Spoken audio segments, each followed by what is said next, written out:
Good evening, everyone, and welcome to the kickoff event for the 8th annual Tech Showcase. And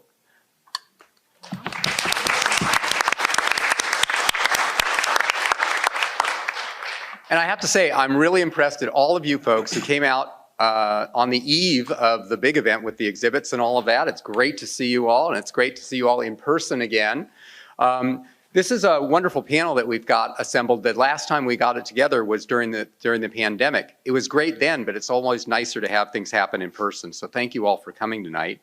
I, of course, want to thank our sponsors, and you can see them on the wall over there: LinkedIn, Google, Neuro, Aurora, PG&E, Mountain View Voice, Waymo, Gatic, KMVT. Who am I missing? Fulfill. And MTA, thank you. Sorry, my glasses don't go that far. I also want to welcome you to the showcase that is sponsored, co-hosted by the City of Mountain View, as well as the Mountain View Chamber of Commerce. And if you haven't guessed by now, I'm Peter Katz. I'm the CEO of the Chamber of Commerce, and still getting used to speaking in person again. The thing that's great about the Tech Showcase is that it highlights the leadership position that Mountain View has in technology. There are a number of companies that people have heard of from far and wide, like Google and Intuit and others, but there's hundreds and hundreds of smaller companies that still are here because that it just is this birthplace of innovation. It still has that vibe of just being, this is the cool place to be. And that's just from technology. It's a wonderful place to live, work, and play as well, as you all know. The Tech Showcase is the chance to really shine a light on this. And so we're pleased that tomorrow we'll have exhibits from about 30 different vendors at 30 different companies, including people like NASA, including people like our panelists here. There'll be trucks to see, there'll be vehicles to see, there'll be things to try. So we hope this is a fun kickoff event and that you will all come back tomorrow as well. But innovation happens here. And not only does innovation happen here, but autonomous vehicles happen to be here. One of the things that really is exciting about the autonomous vehicle industry is that most of the R&D that happens right in our backyard, which means that oftentimes you'll see in town and you'll see these funny cars with the cameras on the top and all of that, and now you probably don't even notice it because it's so commonplace. But, you know, a number of years ago, when these companies first arrived, everybody's like, what does that do? What is that? Well, we're here to learn more about the technology. We're here to learn more about what's new and exciting. And we're also here to learn about what are the differences and the nuances. We have 4 amazing companies here, and each of them has a little bit of a different story to tell. A lot of them have similar obstacles or objectives and so on, so we'll hear about those as well. But I really encourage you after our conversation to stick around and mix and mingle a little bit. That's part of this event as well. So with that, yes, I do have a script. I want to introduce our panelists for tonight. I'll start at the far end with Noel Duong, City Policy and Government Affairs at Waymo. We have Rich Steiner, Head of Policy and Communications at Gatic. We have Daniel Goff, Head of External Affairs at Kodiak. And we have Sydney Journal, Senior Manager of Government Relations at Aurora. Can I have a round of applause for them, please?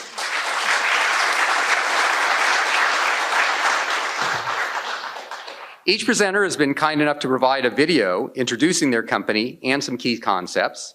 After the video, they'll spend a few minutes spotlighting what they're working on, the different problems they are solving, as well as the obstacles facing their efforts. They'll be followed by a panel discussion moderated by the Mayor of Mountain View, Allison Hicks. So, let's get started with Waymo. Hi, everyone. Thank you so much for attending and for coming out to hear more about autonomous vehicles. Really quickly want to thank Peter and the entire Mountain View Chamber of Commerce and the mayor as well for hosting us this evening and creating this programming for us to connect with community members like yourselves. I'll quickly introduce Waymo. For those of you who don't know, Waymo is an autonomous driving technology company. Our mission is to make it safe and easy for people and things to get where they're going. We call our technology the Waymo driver. So you're going to hear me say that throughout my kind of introductory remarks in our video and then during the panel. So just know that when I say Waymo driver, I'm referring to our technology. And so Waymo initially started off as a Google self-driving car project in 2016 and then spun off to be our own standalone company, which is Waymo. And so for more than a decade, we've been putting our technology through the world's longest and toughest driving test. We also launched the world's first fully autonomous ride-hailing service in Phoenix, Arizona. We're really excited about that, and we've been offering that publicly available ride-hailing service, which is, again, fully autonomous without any human being behind the wheel, since October of 2020. Additionally, we are underway in our efforts to launch a fully autonomous ride-hail service in San Francisco as well, which we're really excited about those efforts. And so we're excited as well to share with you the benefits that autonomous vehicles can bring to residents such as yourselves. And first, want to start off with the why. So safety is really at the heart of why autonomous vehicles are really important for our future to shake up the status quo. Currently, there are 1.35 million deaths worldwide annually due to vehicle collisions and 50 million injuries. And that's according to the World Health Organization. And most of those loss of life and injuries happen due to some type of human driving choice or error. And so autonomous vehicles have the promise to correct that. And we're really hopeful about all the safety benefits that it'll bring to not only our riders, but the general public who are pedestrians or cyclists and will feel more empowered to enjoy an alternative mode of transportation, knowing that the Waymo driver or another autonomous vehicle is programmed with their safety in mind and is not going to repeat the mistakes of human drivers that occur every day behind the wheel. Right. In addition to the safety benefits of the technology, we operate a fully electric fleet of vehicles. So we're really proud of the sustainability benefits that can bring to not only our riders, but again, the general community overall, because sustainability is so key to us kind of advancing into the future and having a better way to get people from point A to point B. There are a whole host of other benefits that I'm really excited to talk about during our panel discussion. But with that, I wanted to just really firmly present to you the why behind autonomous vehicles, why we need this technology now. And so now we're gonna play a video that describes how our technology works. So I think that's queued up for us. What you're looking at is the Waymo driver in action. Adapted for a variety of vehicle platforms, it is the most advanced, fully autonomous driving technology in the world today. What you notice pretty quickly is that these aren't normal vehicles. Take this Jaguar I-Pace, for example. It's been equipped with an elegant array of sensors and software, which allows it to move through the city on its own. That's correct. The Waymo driver is a combination of custom-designed hardware and software that is responsible for performing the entire act of driving. That was James Philbin. He's an engineering lead on the perception team at Waymo. I asked him to break down the technology for us a bit more. The Waymo driver handles the task of driving in 3 basic steps: sense, solve, and go. It's the way we describe the highly complex process of acquiring information, processing it, and moving through the world safely. So, what goes into all that sensing? The sensors that the Waymo driver uses are incredibly powerful, using a combination of LiDAR, cameras, and radar. It can see up to 3 football fields in any direction and can detect sirens from emergency vehicles, which allows the Waymo driver to visualize the world around it in milliseconds to a high degree of accuracy. Okay, sense makes sense. But what do you do with all that data? Good question. The system calculates the predicted future behavior for each relevant agent in the scene. Then, with a strong foundation derived from artificial intelligence and machine learning algorithms, the Waymo driver crunches all that data and calculates a safe route, while responding in real time to the evolving traffic environment. If I understand correctly, this means the Waymo driver continues to learn as it goes, is trained and tested on scenarios that it's never seen before, and can differentiate safe and comfortable driving behaviors from hazardous and uncomfortable ones. Yes, well done. Why, thank you. The final step in the Sense, Solve, Go methodology is perhaps the most straightforward. Go. Once the Waymo driver has determined the path to take, our advanced motion control systems allow for smooth acceleration and braking on hilly streets, or managing bumper-to-bumper traffic with safe and natural driving movements. So it's really here, right now in cities. Not smoke and mirrors, but true autonomous driving technology. Waymo is taking what was once futuristic sci-fi and making it non-fiction. Thank you.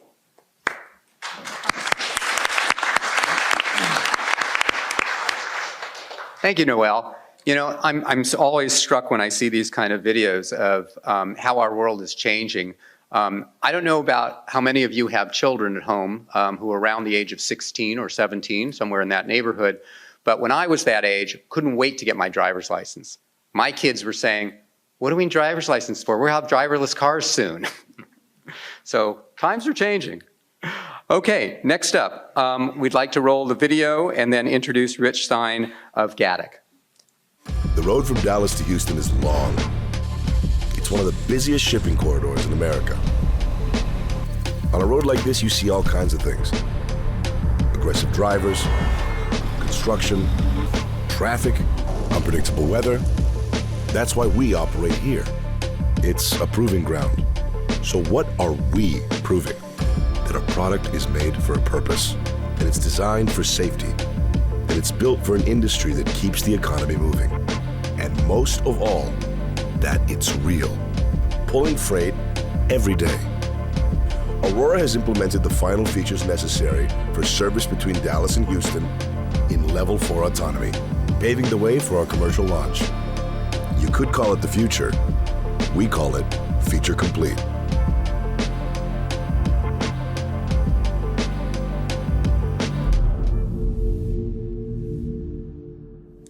My bad, got the order wrong. Let me introduce Sydney Journal, please, from Aurora.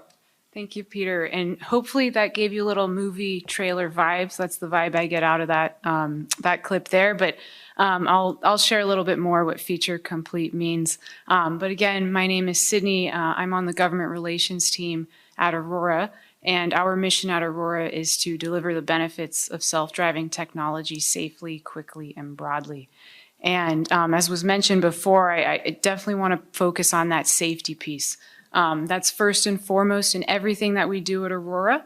Anyone in the company can ground the fleet for any reason that they see fit.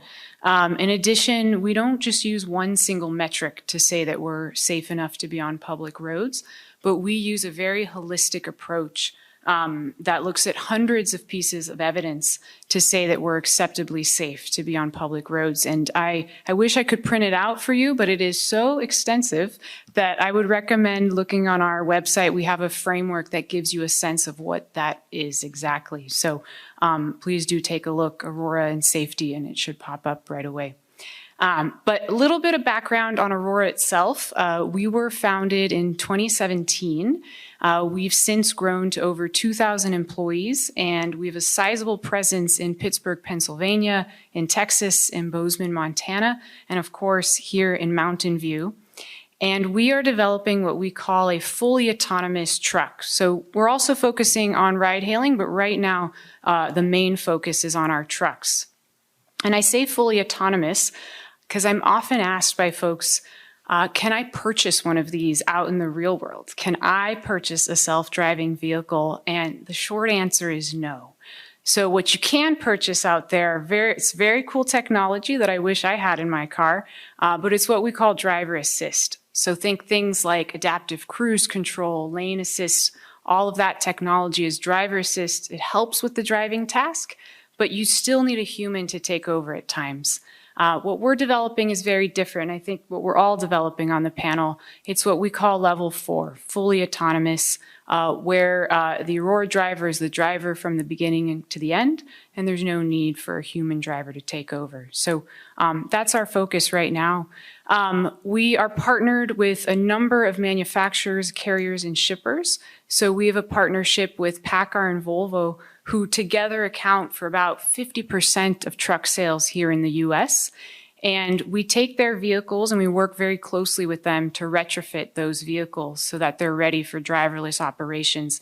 And that's what you saw there in the video, one of our Class 8 trucks.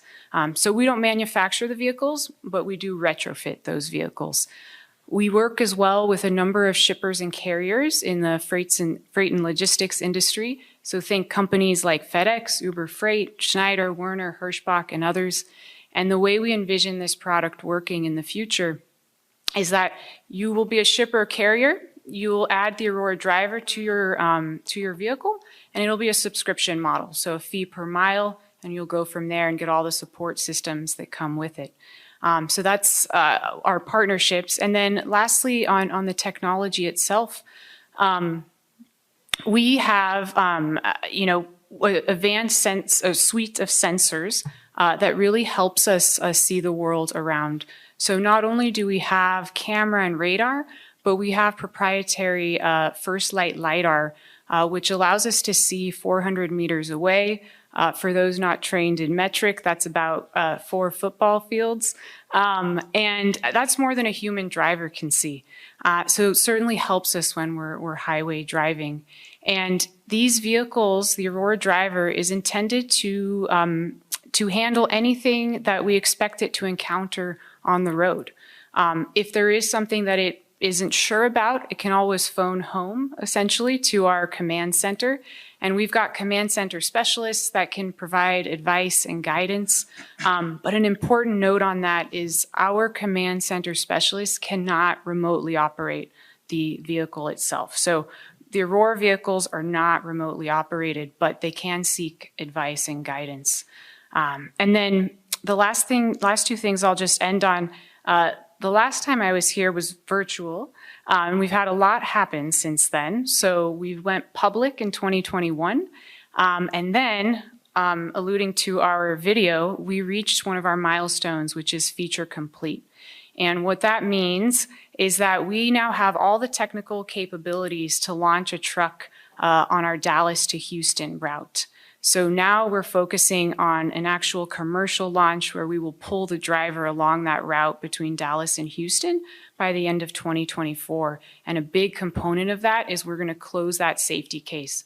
So what I mentioned before, those hundreds of pieces of evidence, we're going to put all that together, we're going to close it, prove it out, and then only then will we take the driver out along that launch lane. So certainly encourage you to keep watching. We're pretty busy at Aurora. We've got a lot coming up, but certainly keep an eye on us. We happen to be in a Netflix show with Obama as well, shameless plug. Yeah. And again, thank you for having us here. It's always a pleasure to be a part of the Mountain View community.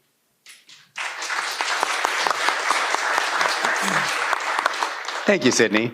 And now let's run the video for Gatic, please.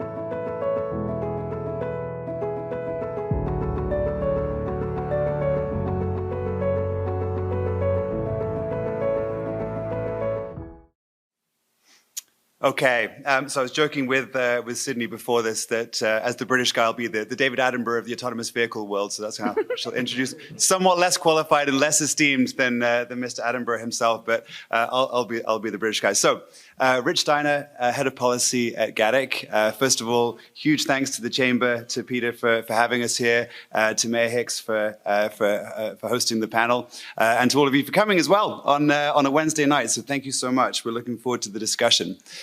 So a little bit about GADIC, just to situate ourselves in the landscape of autonomous vehicles. First of all, and most importantly, given where we were founded in 2017, literally just down the road. So we are very proud to call Mountain View home. Classic story, 3 incredibly smart people in a garage very nearby came up with a brilliant idea, and here we are. Going on 7 years later, and hopefully contributing to a much more safer, responsible and reliable logistics system. So we'll talk a little bit about that. So what's different about GADIC? We focus exclusively on short-haul business-to-business logistics, so the middle mile. As you saw from the video, we have medium-duty trucks. So for those familiar with the trucking world, this is Class 3 to Class 7, so not the Class 8 larger articulated vehicles, a little bit smaller. And the reason why we focus on that vehicle size, as I mentioned, with business-to-business short-haul logistics, and I'll kind of unpack that, it's a perfect size vehicle to move goods on short, known, repeatable routes that we focus on between locations such as distribution centers, small micro-fulfillment centers, retail locations, and other convenient local pickup points. So why is this all so important? I sort of kind of say this every time when I'm speaking to a room, but show me a consumer that doesn't want goods available more quickly, in a more accessible fashion, closer to home. And whereas B2C applications of the technology perhaps a little bit more visible, there are companies in the space that are working on taking goods direct to a consumer's doorstep. Our truck's a little bit more behind the scenes, but the whole world has changed. The whole logistics landscape has changed. Even before COVID and the pandemic, which I know has come up a couple of times this evening already, e-commerce was going through the roof. Most folks these days are pretty familiar with typing in an order on a laptop or a phone or whatever it is, and expecting to be able to pick up whatever product it is, fairly close to home, 10-minute drive within a 1 to 2 hour delivery pickup window. Of course, when the consumer enters their order online, you think your goods are just going to be there in 2 hours, and they were always there since time immemorial. Of course, they weren't. There are countless trucks moving behind the scenes like busy bees to move these goods around between the distribution centers and little hubs that I mentioned before, and those retail locations where you can pick up your goods. So that's where GADIC comes in. This is the portion of the supply chain that we automate. So it's perhaps less of a sexy application than some of the other applications of autonomous technology, but it's become so critical to today's consumers. So we've been busy. So who do we work with? Customers like Walmart, Kroger, Georgia Pacific, Pitney Bowes, so some big players that we work with across the country to move product around efficiently and safely. Sydney really touched on the safety aspect of things, so I want to dive into that as well because it's such a critical piece for us. So I mentioned we focus on B2B short-haul routes specifically. So these are known, repeatable. We can really heavily over-optimize for safety on these routes. We have the luxury of avoiding schools, hospitals, fire stations, heavily pedestrianized areas. So safety for us is really front and center. We also, delivering goods and taking these types of routes is one advantage as well that we have versus transporting people, because of course a bag of groceries doesn't complain if a route takes a little bit longer. We can prioritize the safest route, even if that means taking, for example, 3 right turns over an unprotected left. We will do that and make sure that whatever it is that we're transporting, be it groceries, pharmaceuticals, automotive parts, consumer electronics, it's the safest route. So for us, it's deeply ingrained, not just in the fabric of the organization, but in the safety case that we have. So maybe I'll just sort of leave things by saying the reason why we were founded as a company, and it's still our core philosophy today. It's solving real problems with a real near-term solution for our customers. We were never about testing autonomous vehicles purely for testing's sake. How can we actually contribute to a more responsible, more useful, safer, more efficient logistics system? So I'll leave it there, and looking forward to questions and discussion.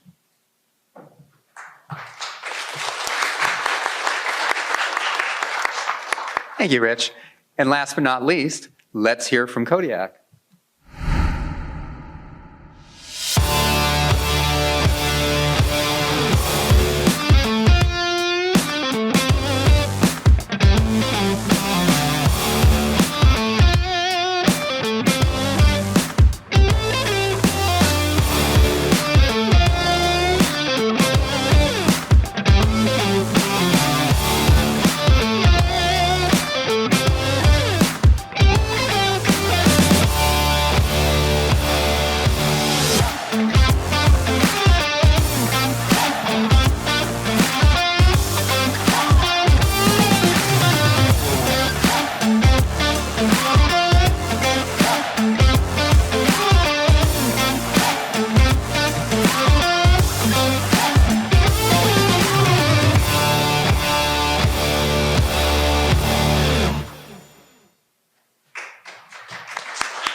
All right.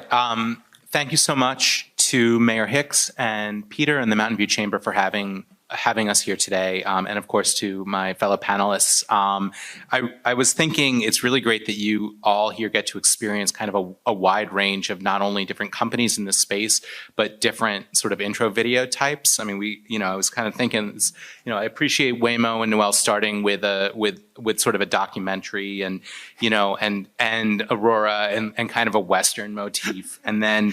What are you going to say for us? Yeah, no, a very sort of high concept, like Christopher Nolan, like thought piece. And then we like throw in the Michael Bay video here at the end, hopefully wake people up a little bit. But anyway, again, I'm Daniel Goff. I'm head of external affairs at Kodiak Robotics. We were founded in April of 2018, so we turned 5 a few months ago right here in Mountain View. Our founder, Don Burnett, actually spent about 5 or 6 years at Waymo at the Google self-driving car project, and was really excited about the technology they were building, but started to think that kind of, and I think it's really great that everybody here is kind of talking about why we're building this technology, and started to see a tremendous need for this technology to address issues in the trucking industry, and started thinking that what they were building really was really well suited for trucking, and that use case kind of felt like a nearer term opportunity than cars.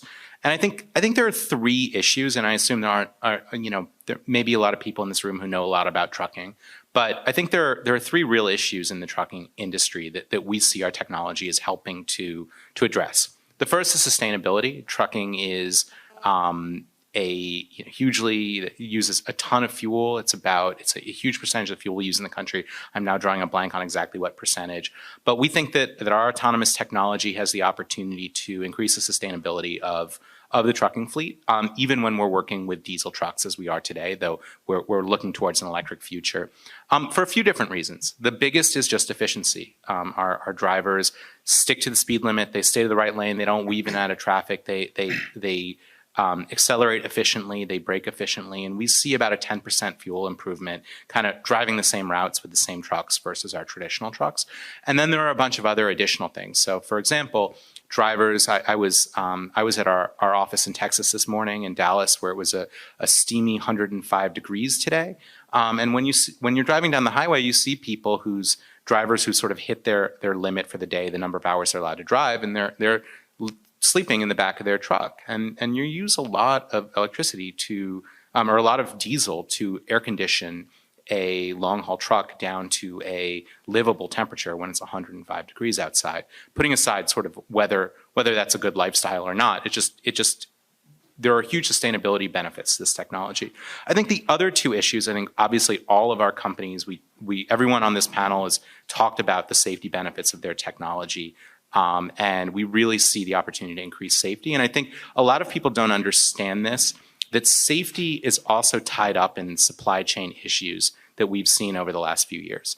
The American Trucking Association estimates that we are short about 60,000 drivers, truck drivers, on driving long haul in the U.S. right now.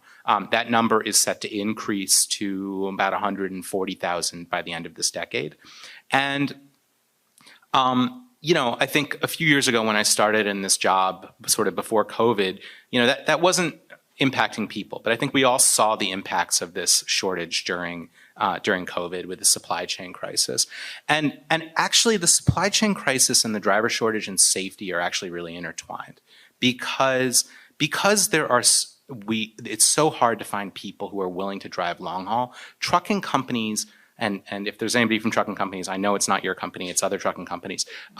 Trucking companies are taking risks on drivers that 10, 15 years ago, they never would have taken. That 10, 15 years ago, 20 years ago, the standard for trucking companies was much higher because they didn't want to take the risk of putting someone they knew was dangerous behind the wheel of a truck. But now they kind of don't have a choice, and they know it. It's why truck-involved accidents have gone up about 50, 60% over the course of the last decade. And I don't want to scare anybody on their way home. But this is a real challenge and we think we can solve it. So I want to sort of talk a little bit more about Kodiak. So as I mentioned, we've got our operations. We're based in Mountain View. We have about 100 people here, mostly in engineering. We've got an operations hub in Dallas-Fort Worth, Texas, where we deliver freight for some of the biggest names in the trucking industry. We deliver IKEA furniture from the Port of Houston to an IKEA in suburban Frisco, Texas, which is northeast of Dallas. We work with, this is my personal favorite, we deliver chicken fingers from a Tyson Foods facility in Dallas to one of their distribution centers or one of their hubs in San Antonio. We carried the mail between Dallas and Houston. This one's sort of a secret, but don't tell the Postal Service I said this. We carried the mail between Dallas and Houston for about a year. Postal Service is not a great customer. Don't tell them I said that either. And so we're delivering about 50 loads a week between Dallas and Houston, Austin, San Antonio, Oklahoma City, and on to Atlanta. And that we're really excited about. It was the first time, and we think, someone tell me if I'm wrong, but the only kind of 1,000-mile lane that's done, and we're running 24/6 between Dallas and Atlanta, which we think really shows the potential of this technology. Last thing, I sort of mentioned this. We were really excited to unveil. We are working on an electric truck. It has a range of about 150 miles on it, which really doesn't work for long haul. But we think that it shows the vision of where we think this technology is going as range is expanding, and we're really excited to be working on this technology and working to build into an electric truck and understand how electric drivetrains work, and really see where we can start to bring in those sustainability benefits. And we're very excited. We're going to have this at the showcase tomorrow. So if you are able to drop by and kick the tires on the electric truck, that would be great. So with that, I'm happy to take any questions folks have about Kodiak and beyond. And we'll do that in a little bit. Great. All right. I want to thank all of our presenters for the introductory remarks. As was mentioned, we will now go into a Q&A session moderated by our mayor. I'd like to introduce our mayor.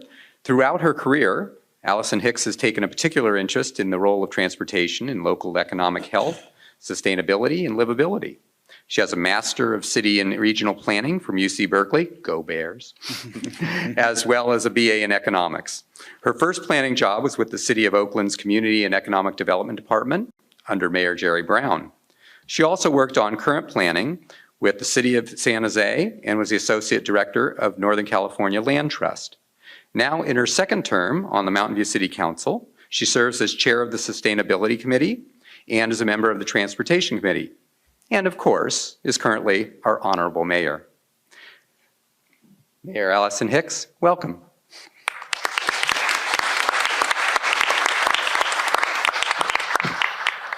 Thank you, Peter.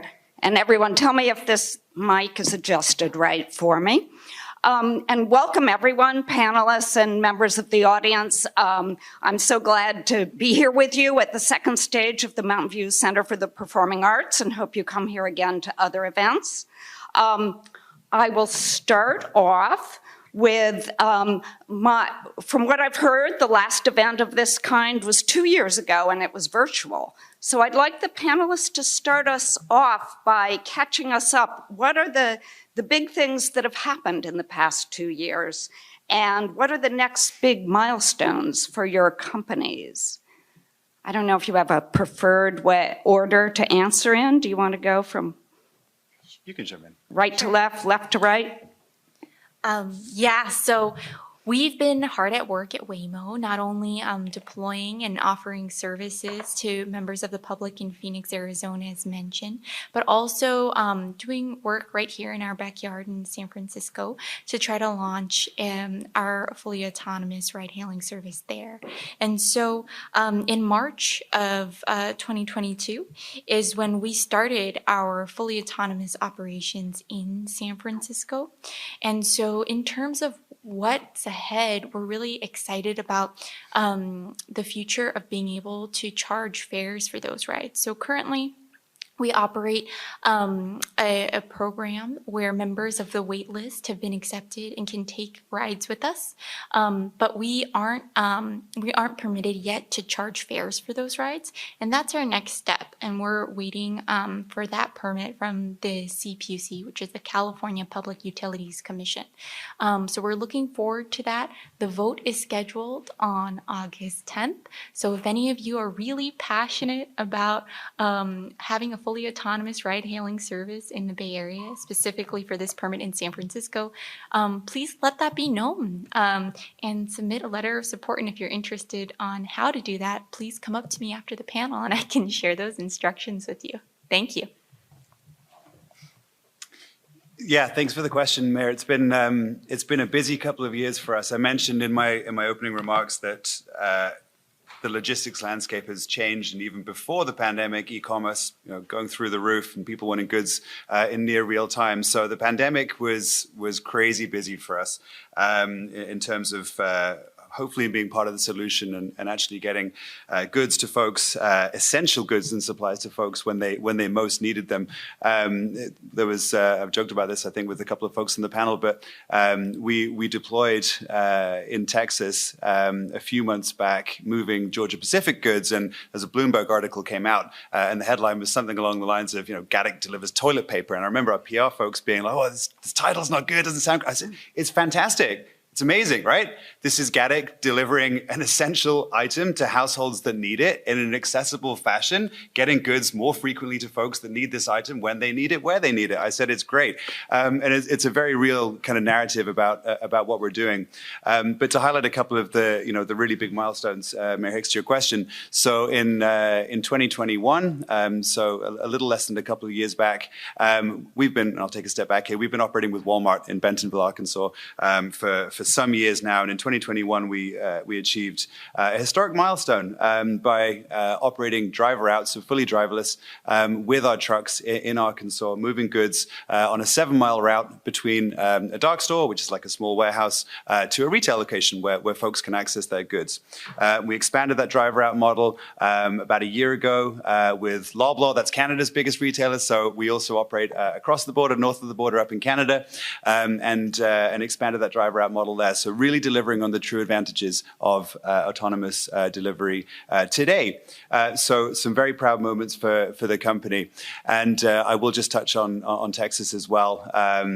It's certainly an important space for all of our companies, everyone up here on the panel. And I'd say, commercial traction has been very strong. And one of the really important things to note, as we absolutely appreciate and understand and respect that folks are getting used to seeing, autonomous trucks, autonomous vehicles on the roads, the communities in which we operate, day in, day out, I would say when we started operations, were there a few heads turned? Absolutely. But we work very, very closely, deeply with local communities, local elected, unelected officials, law enforcement, first responders, all key stakeholders to make sure that folks are not only informed about what we're doing, but also very, very involved throughout the process. And I'm saying all this by way of sort of leading to, we've now become so entrenched in the communities in which we operate. You know, folks are not surprised to see our trucks going down the roads anymore, and truly appreciative, I think, of the service that we and others in the space are able to offer. So it's been a busy 2 years and a good 2 years for us.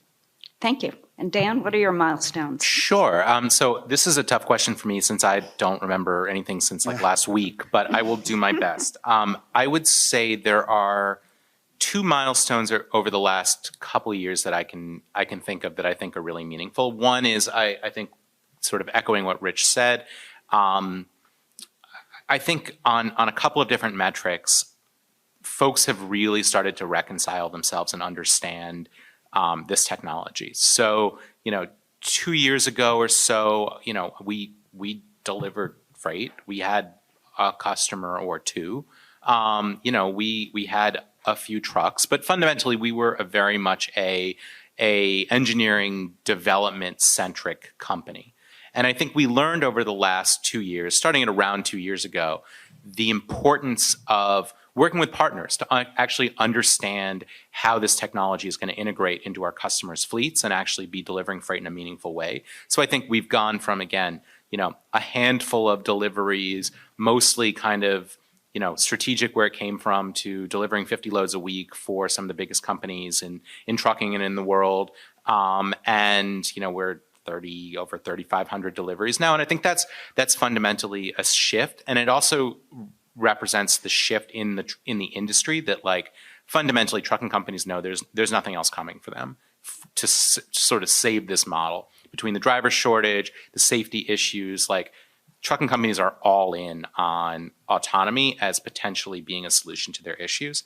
I think the other thing I would point to really is on the regulatory side, where I think regulators are in a similar place, where, safety regulators in Washington, and around the country have started to really understand this vision and see this future. I think one milestone, something I was very, very closely involved in, is we've done a ton of work with law enforcement to figure out, you drive past weigh stations by the side of the road and you may not give them a lot of thought, but a lot of people don't realize this. At a weigh station, trucks are inspected basically to make sure that they're roadworthy. There are officers who work there whose job is to, check the brakes, check the tires, make sure the lights are working, and make sure that the trucks on American roads are safe and are ready to be there. And we have worked over the last few years, and Aurora and Gatik and Waymo have all been very, very closely involved in this process. We've all worked together really well to develop a process for working with law enforcement and working with weigh stations that was approved about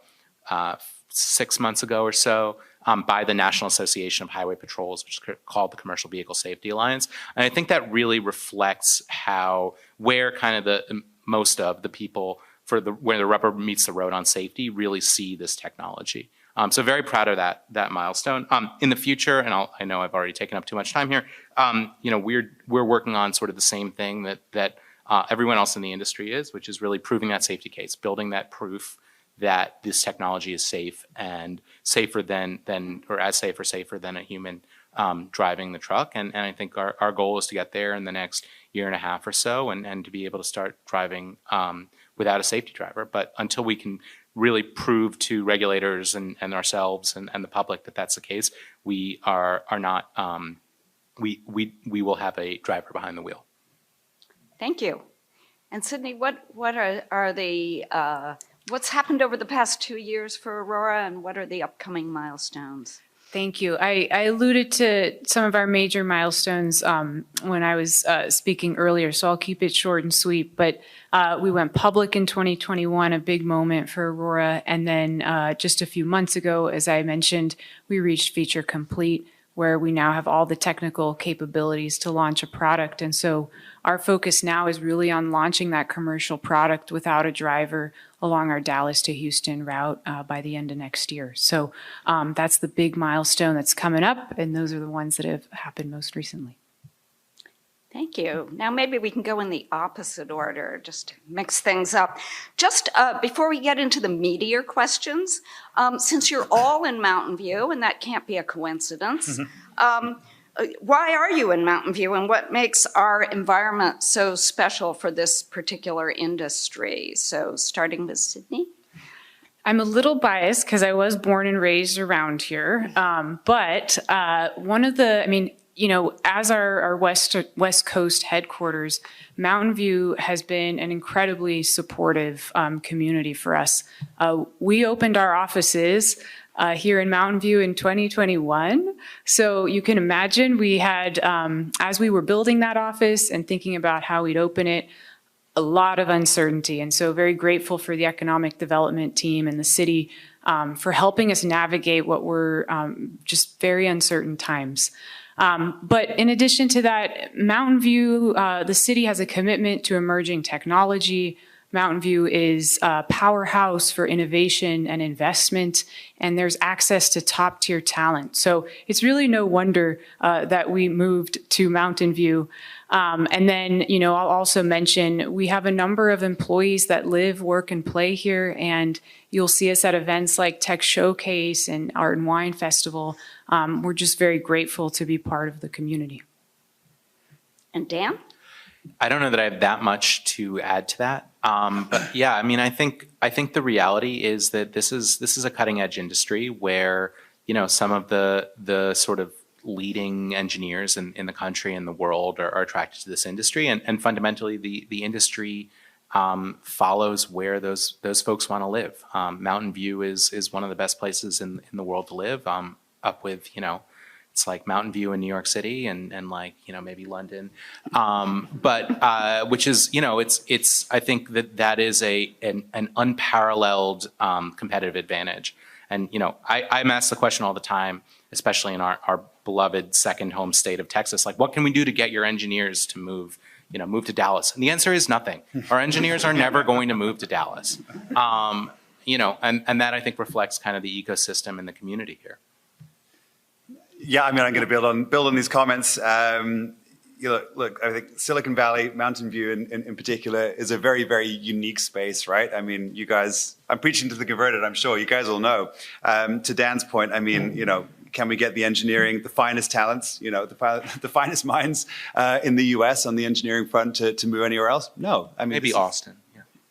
It's not happening. You know, they're staying here. The community of brains, I think, that are in this particular geographical space is somewhat unparalleled. And beyond that, for us, you know, the ecosystem of partners has just been amazing. You know, channel partners, investors, the minds that we have to lean upon, I think, to help guide us as a company in our particular stage of growth is also, it's just a perfect storm here in Mountain View. And finally, you know, beyond those unique talents and pools that we can draw from here in Mountain View, you know, it's a great place to raise a family, right? So, I mean, so many of our folks are drawn to the community aspect of things as well. So, yeah, it's our home for a number of very proud reasons, Mayor. And lastly, Noelle? So Waymo is also headquartered here in Mountain View. We're really excited about our relationship with the city of Mountain View. And again, Mayor, thank you so much for your leadership. Not only is Mountain View really forward-looking and innovative from the perspective of kind of local government, in addition, you have tons of really excellent organizations like the Mountain View Chamber of Commerce who create opportunities for us to engage with community members like yourselves. And we find that residents in Mountain View, you get it. You understand that this technology is needed. You understand that this is forward-looking and innovative. And so it's really motivating to be in a community and headquartered here where residents are generally excited and receptive to the technology. So I would say that in addition to all of the amazing qualities about Mountain View that my co-panelists have already laid out. Thank you. So now we get to our meaty issues, the ones that are close to my heart. The first one is going to be on carbon emissions related to transportation. And on this one, we'll start with you again, Noelle. And on this one, I've heard sort of fabulous predictions and bad predictions. I've heard that, with AVs will allow trucking to be much more efficient, and that it will usher in also for private vehicles sort of a new era of mass transit where nobody will need to or want to own cars anymore, and we'll all have electric driverless vehicles, and everything will, carbon emissions will just plummet. And then I've heard the opposite, that we'll all buy, I don't know so much about trucks, but we'll all buy our own AVs, move to Tahoe, and just drive around all the time. And carbon emissions will go way up. So for each of you, for both the trucking, the private vehicles, the ride hailing, how are you going to push us in the more favorable direction in terms of carbon emissions? Noelle? Thank you. So at Waymo, we're working on a ride-hailing service for passengers. In addition, we do have a trucking component called Waymo Via, but because there are so many other co-panelists who are focused on the trucking space, I'll really focus on our passenger service, right? And so at this time, again, we're focused on a ride-hailing service where members of the public could download the app and hail a vehicle. At this time, we're not looking beyond that. So hard to kind of predict the future in terms of the scenario that you laid out. But in regards to Waymo, as mentioned before, we operate a fully electric fleet in San Francisco that's powered by 100% renewable energy via the local clean energy program called Clean Power SF. And so we're really excited about offering more people the opportunity to access a fully electric vehicle as a mode of transportation. Electric vehicles for personal car ownership are quite expensive. Not only that, not all residents have equal access to installing electric vehicle chargers at their home. And so for people who want a sustainable mode of transportation, but aren't necessarily well equipped to purchase their own electric vehicle, we're excited about offering them, again, another opportunity to make that choice and hail a ride provided by Waymo. Additionally, I'll note in regards to the future benefits of this technology, autonomous vehicles are going to complement whatever is existing in that city, right? So if there's a really robust public transportation system, then autonomous vehicles such as Waymo can support people getting to those big transportation hubs, right? If we're in a city where there is less robust public transportation, then autonomous vehicles can serve the public by filling in some of those existing gaps. And so that's where we are today. A lot of it remains to be seen, but it will depend on what infrastructure kind of currently exists as well. Thank you. So Rich, in these hot days with carbon emissions on everybody's mind, what will GATIC do to reduce them? No, thank you for the question. So happy to share a little bit about how GATIC is thinking about that, and more importantly, how GATIC is delivering on the promise of a more sustainable future. We all know about the impacts of carbon emissions and just how damaging they are.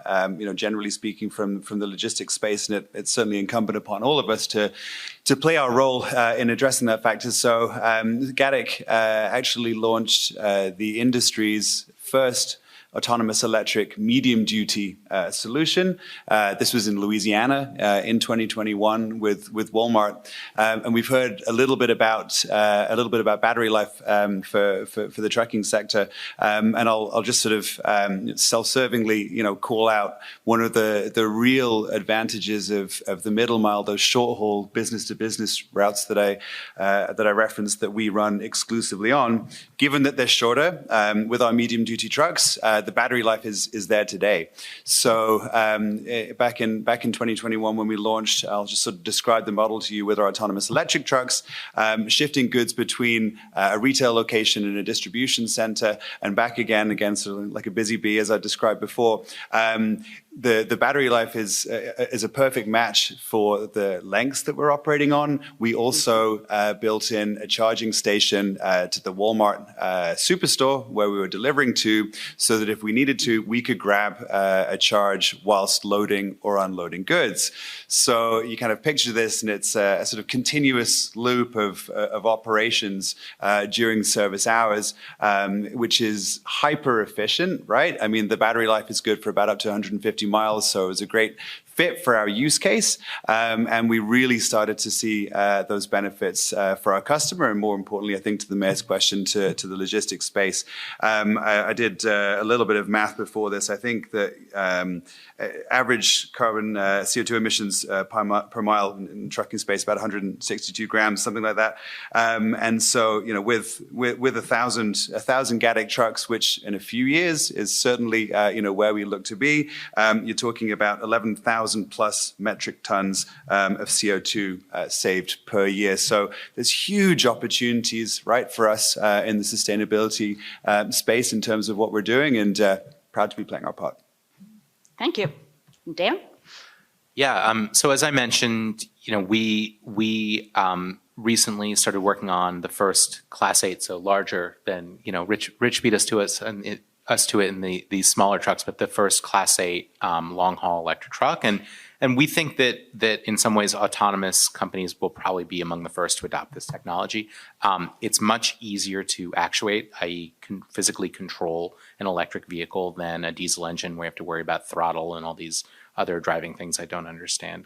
But I also think, hearing Rich talk, I think it's really kind of interesting to focus on the full supply chain and how that might change as a result of these technologies. So, I didn't really mention this earlier, but our operations model focuses on using what we call, focuses basically on trying to stay on highway as much as possible. And we view that both as a sort of narrowing the technical challenge, and also if you stay on highway, you can be more efficient. You don't get stuck in traffic. You don't get stuck at distribution centers, things like that. So we are working with partners. One of our investors is Pilot Flying J, the big truck stop company, to build a network of what we call truck ports, where basically a highway adjacent facility that one of our trucks can pull into, switch a load with a human-driven truck or another truck that's focused on maybe a Gatic truck. We can sign something outside. We'll talk, Dan. We'll talk. Switch that load with a human truck or a truck designed for first and last mile delivery, and kind of basically try to eliminate as much driving as possible. So we're not looking to back up to the local grocery store and be delivering, groceries directly. We expect someone else to do that. Now, once you have those facilities, those are great staging areas, places to have charging facilities so that you can start electrifying first and last miles, even when the technology doesn't support electrification on the long haul. And we think that kind of, as autonomy changes the way our supply chains work, it creates areas where you can add electrification and where you can make things more sustainable, even in, as sort of a stepping stone to the longer term goal of complete decarbonization. Thank you. And Sydney? Well, I think we're very fortunate, right, to be in a state like California that takes the environment so seriously. And so when it comes to trucks, there's actually regulations that have been passed that will require all heavy-duty trucks in the future, and frankly, all of transportation, to be zero emissions in the next decade or so, and it's coming up. And as I mentioned, we don't manufacture the vehicles, so we retrofit vehicles that already exist, and we put our technology on those. So we're very excited when there are long-haul trucks that we can start to retrofit and we can launch in California. We're very excited to do so. But again, fortunate to be in a state that is taking this so seriously. So of course, Sydney, I'm going to start the next question with you. As you probably know, there's been a lot of conversation lately on how autonomous vehicles may impact the job market, for better or for worse. And, a lot of our lower income workers drive various kinds of vehicles. What's your vision for autonomous vehicles and the future of jobs? Yes, a very good question, and one I think, as we've been reading in the news, is certainly top of mind and a good one to ask. So we do believe that as the AV industry scales up, that there'll actually be an increase in jobs and a positive impact on the economy. But let me back up a little bit with the background on that. So particular to trucking, and I know this was mentioned before, American Trucking Association has already stated there's a shortage of 80,000 drivers, will nearly double by 2030. And this is a technology that can help complement that gap, right? If you're a truck driver today and you want to retire as one, you absolutely can.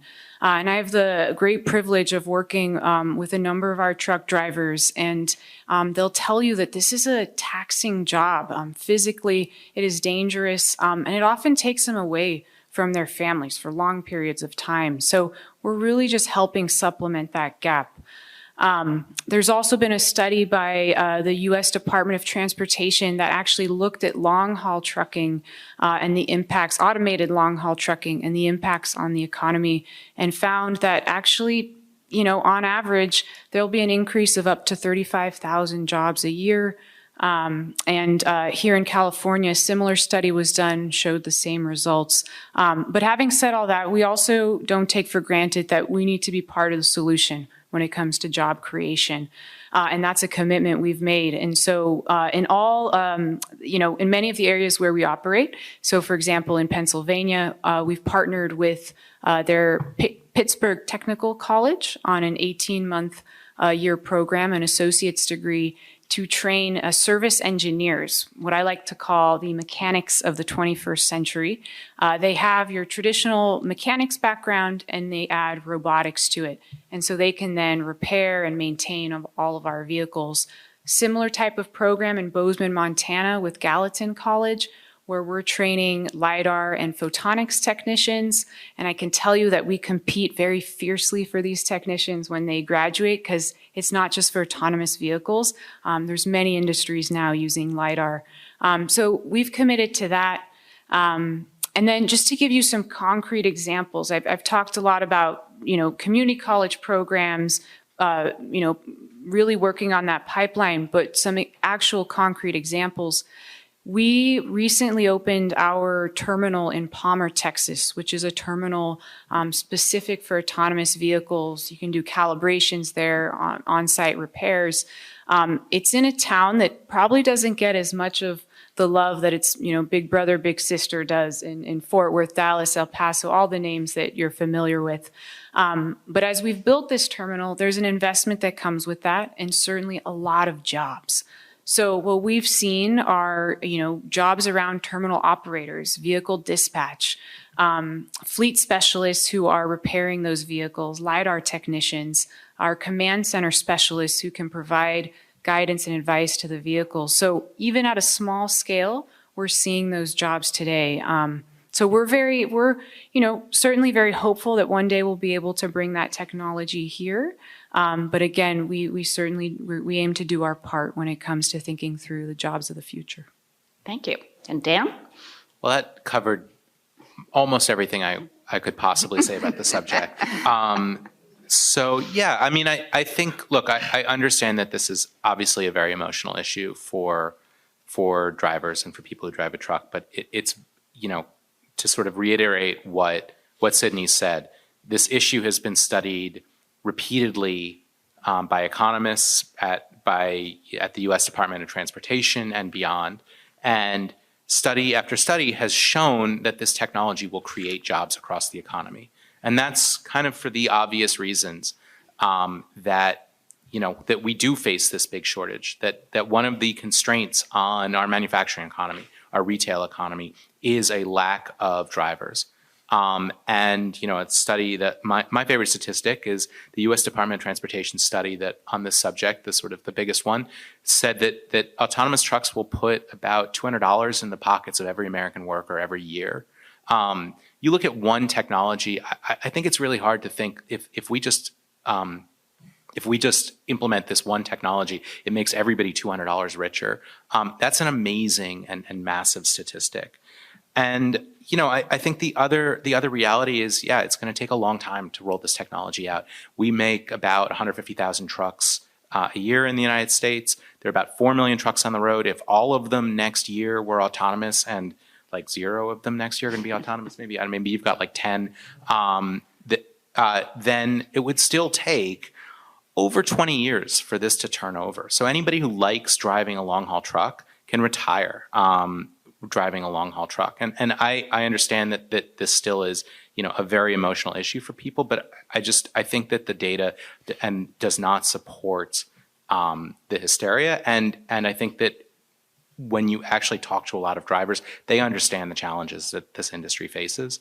And it does not take people very long to say, I get it. Thank you. And Rich? Do you have anything else? So now I have an even harder job to think of something different to say. But in all seriousness, the points that have been made by my esteemed colleagues to my right are on point. They are all accurate. They are true. I mean, I guess maybe I'll double click on one aspect here, which is, we're not coming in as an industry and looking to, replace what we, genuinely respect, understand, and believe to be the lifeblood of the American economy, truck drivers. We are looking to help complement and support what is already there and fill what has been demonstrated time and time again through research as referenced, through multiple national retail e-commerce customer discussions that we've had certainly over 6 years around a gaping hole, which is a need for more drivers. I referenced our model that we operate within B2B short-haul logistics. You need more trucks, more trips, more drivers to make this work better. Consumers needing goods more frequently and closer to home, that's not going away, right? It's only going to become more acute and more pronounced. And if you need more trucks, more trips, more drivers, you do need to help, complement what is already out there with some new thinking. And that's certainly what Gatik and I know other companies here are doing as well. I'll also just touch on, because I think we've really, stressed the truck driver piece. You asked broadly, Mayor Hicks, about jobs. There are plenty of other really exciting, very well-paid, interesting, long-term careers that Gatik and others are opening up in technician roles, maintenance, community planning. I know that's something which is very close to your heart, Mayor Hicks, as well, and community engagement as well. I spoke to that model. There's countless positions that are appearing because of companies like ours. So for us, we welcome the applicants and we look forward to continuing to create those strong employment opportunities. And hopefully, should things go the way that we would like them to go in California, we'd be able to do that right here beyond just the engineering realm, right? So lots of exciting opportunities ahead. Yes, Noelle? And I think my co-panelists covered it really well and made it very clear that that autonomous driving technology creates job opportunities at all skill levels, right? I'll just provide an anecdotal experience from Waymo in San Francisco. So since 2019, Waymo's operations in San Francisco actually created approximately 1,300 net new jobs. So we're really excited about that and what this means for the future of work in our cities and beyond. Thank you. Thank you so much. Now, I have a notebook full of additional questions, but we're coming near to the end of our time for Q&A here, and I'm sure members of the audience have their own questions. They can mingle with you afterwards and ask those. So I'm going to ask one last question, but I'm actually going to mix it up. So, Noelle, you can go first. But, as a city planner, I think a lot about land use. So, my main question is, how will your, whether it's trucks, ride-hailing, or autonomous vehicles that we buy, how do you think that they will change the nature of land use? Will parking lots go away and be refigured as housing and parks? Will parking spaces along our streets go away and we get more wider sidewalks and trees by the street, or will we get more local businesses because the trucking industry, caters to that and allows us to have, local small businesses, or will the reverse happen? Will cars and trucks just be driving around all the time, never parking and crowding our streets? So you can tell me what your vision might be, or if that doesn't work out for you because you go down the line and you have nothing left to say, you can, which I know when I ran for office, I've been in that position as well. So the hardest one is the one at the end of the line. So the other question would be, how can we as city officials or as residents, how can we make policy that brings a brighter future with automatic vehicles rather than a darker one?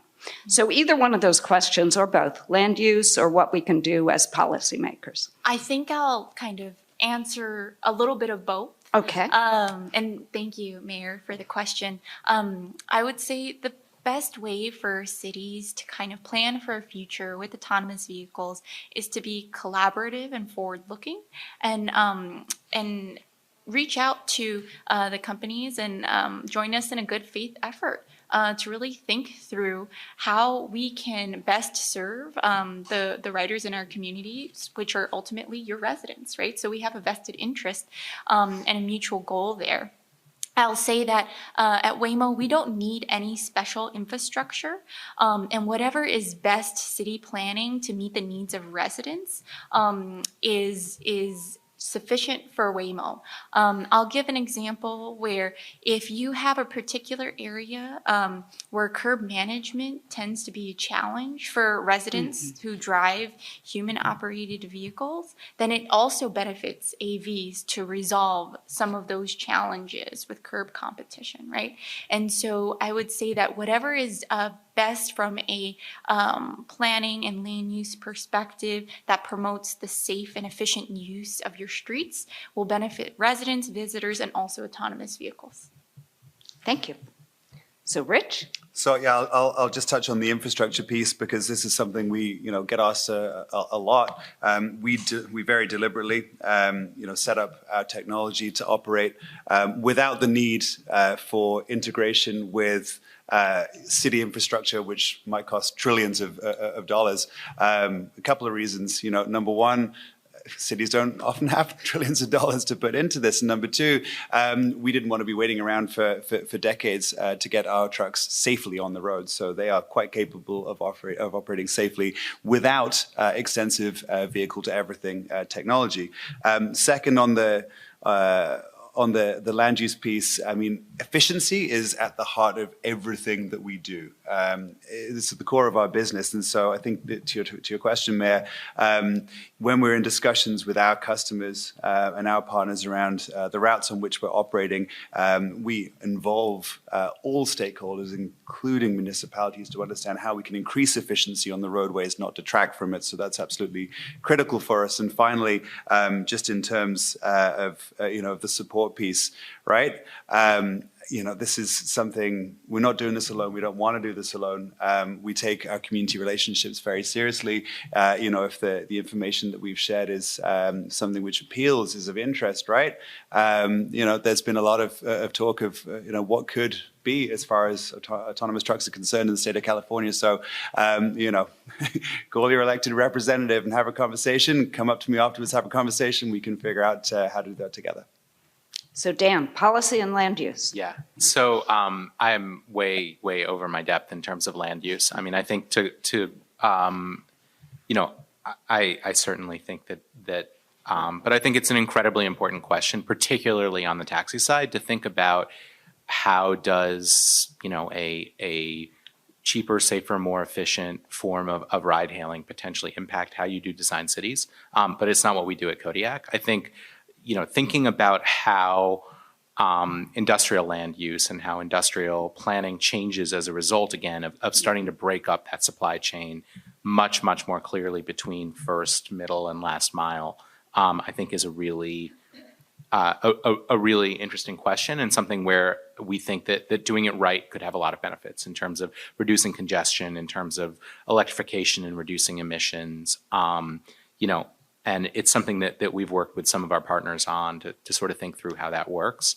From a policy perspective, I think again, kind of being open to this technology is really important. I guess maybe the elephant, at least with the four of us, and if not maybe the whole room, is that there is a bill in Sacramento now, AB 316, that would flat ban autonomous trucks in California. And that, we understand that this technology is complex and raises lots of issues or lots of questions among constituents. And I understand that if you're driving down the road and you see a 80,000-pound vehicle without a driver in it, the first time it may freak you out. Though, as Rich said, I think that people get used to it pretty quickly. I personally find taking test drives in our truck incredibly boring because it sticks to the right lane, it stays the speed limit. But I think that people need to maybe be a little bit more open and to these kinds of technologies and not and be open to working with companies and being open-minded to the development. And we as a community that has supported this industry, I think, frankly, need to stand up for it. Thank you. And Sydney, you get the last word, policy and land use. All right. I think I will take the policy one, and I'm going to echo what Dan and Rich talked about. And that's, you'll have noticed that we talked a lot about Texas and launches and pilots. We never talked about doing that here in California. And it's because we can't actually test and deploy yet in California. So, so again, that's why you're going to hear a lot about Texas. And if you think that there is a potential for autonomous vehicles and trucks, and I hope that you do, that you've seen, our roads are not as safe as they should be. We have a very fragile supply chain, and there are benefits on the environmental side. If you see potential in that, California, there is a rulemaking that we hope will start, and DMV and CHP are the ones in charge of actually writing those regulations around how autonomous trucks will be safely tested and deployed here in California. And we are probably one of the only industries asking to be regulated so that we can actually test and deploy here. But these are, DMV and CHP are experts on the roadways. They do this day in and day out. And so we'd like to see that process through. And what Dan mentioned, there is legislation out there that would take that out of their hands. And so, we're really encouraged that this process will continue. And again, if you feel that way too, even the potential of it, please come up to us afterwards. We'd be happy to share more about some of the benefits of autonomous trucks here in California. Thank you. Peter, now I'm going to hand the mic back to you.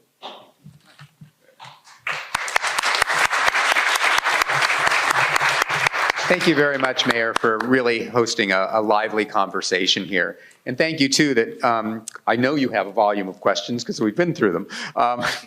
There are still many, many questions here, so I also appreciate us ending a few minutes before 7 so that there's enough time for those who really want to meet our panelists in person can do that.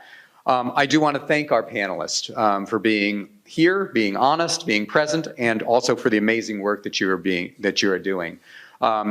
Entering into new technologies is always a challenge and always bereft with obstacles, the unknown, trials and tribulations. And so we applaud you for what you're going through and are extremely grateful that you choose to use Mountain View as your base to do that. I want to thank our sponsors for making all of this possible. And of course, I want to thank you, the audience, for sitting patiently for as long as you have tonight. And I really encourage you to stretch your legs and come back tomorrow, not just because all the cool stuff that we do at Tech Showcase, but they'll all be back. And they're bringing their vehicles, so you can take a look at them and check them out. So really, come back tomorrow. So with that, I want to draw this part to a close, and thank you all for coming.